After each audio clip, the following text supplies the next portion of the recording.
Eu digo que quando o coração quer, a alma entende e o universo conspira. E digo mais, ela transpira vitalidade, personal e praticante de stand-up paddle. Hoje vamos conversar com Mari Campos. Seja muito bem-vinda. Aqui a palavra é sua e a língua é viva. Obrigada, Rô. Obrigada pela oportunidade de estar aqui com você, falando um pouquinho da minha história de vida, de todo o meu trajeto, iniciando num esporte, né, que aqui em Sorocaba nós não temos muito conhecimento que ele existe, né? Então nós temos o Clube do Remo, que é onde eu iniciei a prática de stand-up paddle, que fica na represa Itupararanga, com o Dário, que foi muito bacana. Então, toda a minha iniciação no esporte foi na nossa represa. Mas antes disso, a Mari teve um contato grande com atividade física? Isso vem desde a infância, Mari? Não, Rô, não vem. Eu, dentro da minha infância, não tive muito acesso ao esporte. Sempre quis fazer um trabalho com esporte, surfar, mas dentro da minha família não era viável dentro do orçamento, então não encaixava. Então ficou um sonho. E depois fui trabalhando na área comercial, e isso foi ficando mais distante. Depois eu tive um. Isso que você falou é uma coisa muito importante. Quantas crianças deixam de ter contato, né? Deixam de conhecer, por vezes, um esporte diferente, né? Que poderiam ser grandes profissionais Sim, da área por não terem oportunidade de ter o contato, né? Esse primeiro sim. contato, como o stand-up paddle, que é uma coisa, ele não é tão acessível Não, não é. para todos, É um né? esporte caro, né? Porque querendo ou não, tem as pranchas, tem o remo, então não é tão simples, né, adquiri-lo. Mas vendo de uma forma mais global, dentro da escola mesmo, a gente acaba não tendo nem contato suficiente com outras modalidades, né? Dentro da escola a gente acaba tendo meninos o futebol e as meninas o vôlei e acaba ficando só nisso, nessas práticas, né? Então, hoje a gente vê que algumas escolas acabam investindo em outras práticas, mas num período que não seja escolar, dentro da educação Uhum. física, seria um de extensão. E então, sim, principalmente na parte do município, do estado, acaba praticamente ficando nessas duas Sim. modalidades. Eu sei que você acho que falou, né, você estava falando que você trabalhou muito na área comercial, conheço você já há Sim. bons anos, né? E você realmente teve um trajeto de sucesso na área comercial e você fez uma transição que eu achei assim, um 360 na sua vida, Foi, né, para o esporte, né? foi. Em que momento da vida, você já me falou que na infância não teve tanto contato com a questão do esporte. Em que momento que você falou assim, não, eu vou focar no esporte? Então, como eu te disse, tinha ficado como um sonho, né? Uhum. Praticar algo no mar, alguma coisa assim. Então, quando eu tive o contato com o stand-up, isso me despertou. Então, veio aquela, voltou lá atrás e falou: a Maria, criança, voltando e Então, querendo praticar o que ela sonhava a fazer. Então, isso foi o primeiro start, né? Que eu tive. O segundo, que é esse contato com a água, com a natureza, começou a me fazer muito bem. Porque nesse momento eu trabalhava à noite, tinha uma vida mais é, inversa, né? Então, desregrada no sentido. total, Porque para você praticar atividade física, você tem que ter uma questão de regra de alimentação. tudo. E você tem uma vida muito regrada hoje, né? Hoje Para sim. você ser duas vezes campeã paulista no amador, duas vezes campeã brasileira no amador e segundo lugar na prova longa profissional, você teve que se dedicar muito. Muito, muito mesmo. Então, assim, eu saí de um sedentarismo total, né, para fazer essa virada de chave. E nesse momento que eu deu né, o start do meu sonho em querer fazer a prática, eu vi que eu precisava me condicionar mais, porque é uma prática que trabalha o corpo inteiro, então você precisa fortalecer, precisava de uma necessidade de um treinador para poder focar. E aí apareceu os campeonatos. Eu disse, então, para eu poder competir, eu vou ter que me empenhar e realmente fazer com que isso aconteça. Então, nesse meio tempo, eu fui praticando, fui indo para musculação, consegui meu treinador, que no caso na época era o Alexandre, E e aí eu queria entender por que eu fazia aquele treino, por que eu tinha que fazer aquilo para me condicionar, o que acontecia com o meu corpo fisiologicamente para que eu alcançasse aquele tempo que eu queria, né, para bater o tempo, enfim, minhas metas. E nesse meio tempo você também se profissionalizou na área, né? Sim, é aí que eu procurei a faculdade de educação física. Então eu fui me especializar para entender o que acontecia comigo e também para poder ajudar outras pessoas a ter um alto, um alto rendimento Sim. e Mas eu preciso te para ter perguntar, qualidade de vida. qual a idade que você tá hoje? Hoje eu tô com 43. 43 anos. Isso. Né? Tá maravilhosa os Ai, obrigada. 43. E são poucas as pessoas que têm coragem de fazer uma transição de carreira em determinada idade. E vamos falar mais especificamente da mulher, Sim, né? Eu acho que a mulher, né, socialmente falando, ela sofre vários preconceitos, né?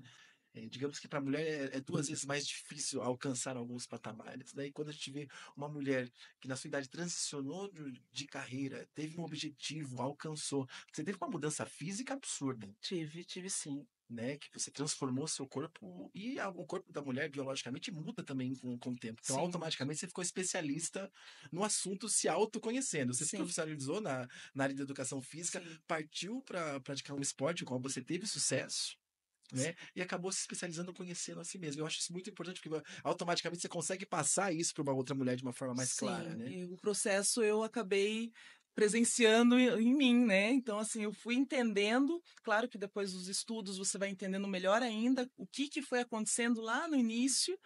Então, isso é muito bacana de você se ver e poder passar isso para suas alunas. Quais foram os principais pontos que você sentiu diferença no seu próprio corpo?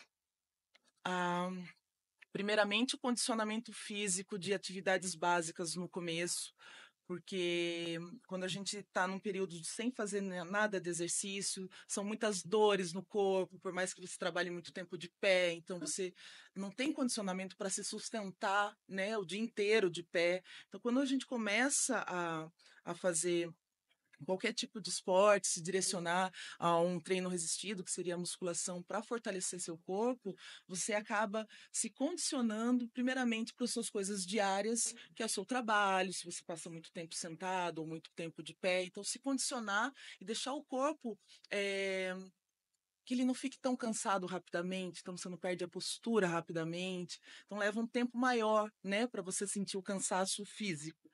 Então isso é um condicionamento que você acaba tendo, fora uma energia mais gostosa, você acaba, né, tendo outros hormônios sendo liberados, que acaba te dando essa qualidade de vida, esse bem-estar, Hum. né? Claro que à noite, se você já começa treinando, vai trabalhar, à noite você tem que ter também seu cuidado com a alimentação, descanso, que também é importante para você retomar o outro dia. Sim. Mas esse é o principal. Hoje você tem como foco principal das suas alunas, porque fora você ser uma atleta, né, você também é personal, né?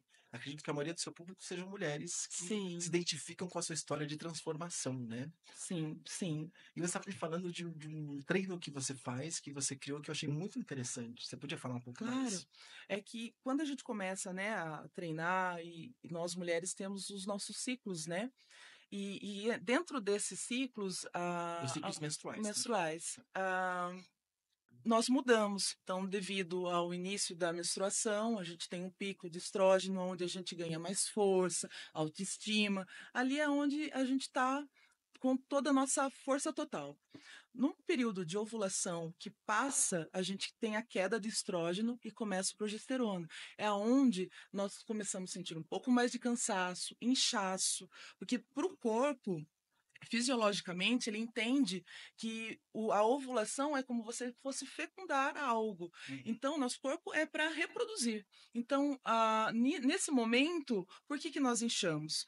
Porque o corpo entende que você praticamente teria fecundado algo e ele vai fazer retenção de líquido, como fosse para o líquido amniótico nosso. Sim. Então, todo esse processo feminino acontece devido ao nosso ciclo fisiológico. E nesse período é onde a gente sente muito mau humor, é, nosso corpo não tá legal. Então, a gente tem que periodizar dentro desse mês do ciclo menstrual formas de treinamento, que seja o mesmo, mas de formas diferentes, para que nós nos adeque melhor e continue um treino de uma forma, vamos dizer assim, até mais humanizada. Humanizada. Porque não é diferente do homem. O homem vai começar o mês e vai terminar igual. A mulher vai começar o mês e vai terminar diferente. Hum. Então, isso é importante, né? Para a gente estar trabalhando com as mulheres, principalmente, tem que ser de uma forma humanizada, totalmente diferente do masculino. Ah, que perfeito. E eu vejo muita gente falando, claro, que a atividade física, né? Você ter um personal é muito importante para que você. Eu tenho um personal e eu posso falar. Aliás, Gustavo, vou até marcar ele, né? Porque Sim, é, eu comecei a treinar com o Gustavo e eu percebi. E eu não tinha treinado, tinha uma vida completamente sedentária. E é muito perceptível quando você faz exercícios da forma correta, né? Você como chegar lá, fazer musculação, por exemplo, sim, né? Você vai pegar e você faz o aparelho. Quando ele corrige isso, sim. você consegue sentir realmente que o músculo está sendo trabalhado de uma forma diferente. Principalmente para quem está iniciando, eu acho que isso é muito importante, né? Qual que é a sua opinião? Pro iniciante, sim. Eu acho que é muito importante ter um profissional ao lado. Primeiro, para não se lesionar, porque o iniciante ele vai chegar na máquina, ele não vai saber adequá-la ao corpo. Então, ele vai sentar, tá lá, para ele vai ser igual. Tipo, ele não sabe que ele tem que regular uma cadeira, um detalhe de uma amplitude, ele pode ter um desconforto no joelho, não é a mesma amplitude para quem não tem. Só que quem não tem saiu de lá e largou daquele jeito, ele não vai saber que ali está Tá correto. desregulado, por exemplo. Exatamente. Então, dentro de uma sala de musculação, onde você não tem um personal, não que a academia vá não te orientar, mas não tem como dar atenção individual para alguns detalhes. Uhum. Então, amplitude, ombro, você realmente carregar a carga que você pode, ter essa orientação, porque às vezes a pessoa chega lá, claro que ela está no gás, ela vai carregar a carga que ela quiser, mas no outro dia ela não vai mais, né? É, Porque ela vai estar, não, assim, exausta, cansada, com muitas dores. é. Então, assim, tem um programa de adaptação, primeiramente, que geralmente a gente faz com multiarticulares, um programa full body, não vai ser A, B, C, D, E, né? Não Uhum. vai ser separado como Uhum. um intermediário avançado, que às vezes as pessoas veem muito isso na internet, que tem que ser separado, mas tem que ser no momento certo. Então, às vezes, os iniciantes não têm essa percepção, tanto de saúde, para ele não se lesionar, e até para ele conseguir trabalhar uma carga, fazer um trabalho de. Pra fazer um trabalho de crescimento de carga, mas dentro do período correto. Não chegar lá querendo carregar o que não consegue, que vai se lesionar também. Perfeito. Muito se fala da alimentação com a prática da atividade física, Sim. né? Porque se você vê em porcentagem, o que que é mais efetivo? 90% é a alimentação, 10% é o exercício físico. Então, assim, se você não tiver essa consciência que, independente, vamos iniciar com emagrecimento, um exemplo, 90% da sua dieta é o que vai mandar, porque o exercício você vai numa sala de musculação, você vai perder 300 calorias no treino. Numa natação, para vocês terem uma noção, em 5.000 quilômetros nadados, a pessoa só perde 700 calorias. Então, assim, é muito pouco. A gente acha que é muitas calorias. Então, é um pouco ilusório. Eu fui na musculação, já paguei, posso comer o que eu quero. Não é assim que funciona. Então, a relação emagrecimento e hipertrofia, vamos depois, é alimentação, é déficit calórico. Então, se você, por exemplo, tem 2.000 calorias no dia que o corpo consome dentro da sua alimentação, mais o seu exercício físico, desculpa, eu falei errado. Repete. Eh, Se você tem basal, né, caloria, ai, não estou conseguindo, calma aí, desculpa, gente. Tava ótimo. Eh,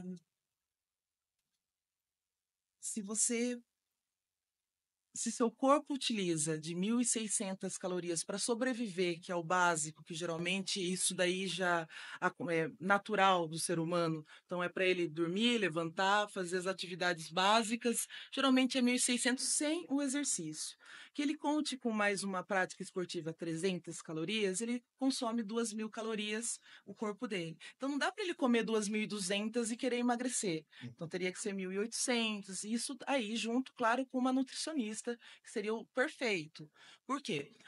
Se você trabalha sentado, o seu programa de alimentação é completamente diferente de quem trabalha em pé. Então, assim, não adianta falar, eu como direito. Não, você não come direito, você não está conseguindo emagrecer. Não adianta você achar, sabe? Não dê um tiro no pé, procure um profissional, porque é muito mais fácil o caminho. Sabe? Então, acho que hoje está tendo um pouco menos desse preconceito aos profissionais, tanto de educação física, nutricionistas, porque nós temos que nos unir, porque um depende do outro para o resultado Sim. acontecer, né? Para o nosso cliente. Então, isso é muito importante. Você está falando sobre alimentação, né? E hoje a gente vê que a suplementação é um mercado multimilionário, né? Sim, Bilionário, acredito. E para a mulher, a suplementação funciona também? funciona, claro que funciona. Na verdade, a suplementação entra no quê? Dentro dessa dieta, se dentro do seu dia você conseguir comer o seu nível de proteína, o seu nível de carbo, o seu nível de gordura sem necessidade de suplementação, não tem por que tomar. Então, claro, você vai tomar uma creatina, que é um aminoácido que te ajuda na recuperação muscular, que é diferente de um whey protein, que você está suplementando proteína porque você não consegue bater no seu dia o X de porcentagem da proteína. Uhum. Então, são suplementos diferentes para momentos diferentes, né? Então, o whey protein é para suplementar o que não está conseguindo colocar na dieta. Creatina já é um aminoácido que você pode tomar todos os dias para que você ajude seu corpo a recuperar a musculatura, dar menos fadiga. Isso um dos, né? São vários, mas assim, os mais queridinhos, os mais Sim. comentados são os dois, né? Então, acho que seria basicamente isso. Sabe que quando eu comecei a praticar atividade física, que foi com musculação, eu optei por fazer com personal, como eu falei com o Gustavo Schroeder, porque ele tem um estúdio na casa dele e eu não me sentia confortável de ir para uma academia que tivesse muita gente. E eu imagino que para uma mulher, né, também deve ser um sentimento diferente também. Às vezes, muitas não vão para uma academia, primeiro porque a mulher é muito mais cobrada de ter um corpo mais específico, mais bonito, mais malhado, é um padrão de beleza mais a ser cobrado. E por vezes ela não está dentro daquele padrão, ela até quer chegar, mas ela tem vergonha de iniciar esse processo no meio de muitas pessoas. E daí o trabalho do personal eu acho muito importante, né? Que é o seu trabalho. E hoje você, com as pessoas, com os clientes que você atende, você sente isso, mas você consegue, esse atendimento humanizado faz parte hoje do seu trabalho? Sim, acho que assim, o atendimento humanizado, ele tem que existir, né? Senão não tem troca. Então, o gostoso de você trabalhar com aluno é a troca. Então, primeiramente, você conhecer realmente o seu aluno, saber as necessidades dele, qual é o objetivo real que ele quer, para que você realmente direcione e faça a coisa acontecer. Em relação a, que nem você falou da mulher, a mulher tem mais, vamos abrir assim, uma dificuldade a ir à academia, porque hoje a mulher ela trabalha, ela tem família, ela tem afazeres de casa, e para ela encaixar um horário para ela se cuidar é completamente diferente do homem. Então, isso interfere muito, sim. E também tem a questão de ciúmes, acredite, né? Se ela realmente tem parceiros que não deixa. E isso aí eu fiquei chocada até, né? Mas é real, eu não estava esperando também. Um dia conheci um grupo de mulheres, a gente conversando, e um dos motivos é os filhos, né? Em relação que o marido não tinha condição de ficar um tempo com as crianças para ela que ela pudesse. E o segundo era os ciúmes. Uhum. Então, você vê que eu achei muito, muito. E hoje você dá aulas online também? Sim, faço consultoria online. A consultoria online é legal porque fica um valor um pouco mais acessível e Uhum. você tem o mesmo trabalho, porém eu só não vou estar junto. Porém, a gente faz um trabalho que a aluna grave, os movimentos para que eu possa corrigi-la depois, né? O treino é passado numa plataforma de um aplicativo que já tem os exercícios como fazer para ela já ter uma noção, fora o professor da academia que pode também estar orientando, né? Uhum. Mas tem essas duas vertentes aí. Eu fico muito feliz em conversar com você. né? Tenho certeza que as pessoas vão gostar muito de ouvir você também. Tanto a Obrigada. sua história de transição, tenho certeza que muitas mulheres vão se identificar e também podem contar com você, né? Se elas Sim, estiverem nesse processo de transformação de vida. Quer obrigada. deixar algum recado para elas? Ai, não tô sabendo, não. Não faço ideia. Me dá uma sugestão. Sugestão, você já deu durante toda a entrevista, que é a sua alegria, é a sua disponibilidade para com você mesmo, para com seu corpo, com a sua felicidade. De verdade. Não Não. precisa falar mais nada. Obrigado pela sua presença, viu, Mar? Obrigada. Histórias que tiram vendas vai ficando por aqui. Segue a gente em todas as plataformas digitais para não perder o próximo episódio. Um beijo.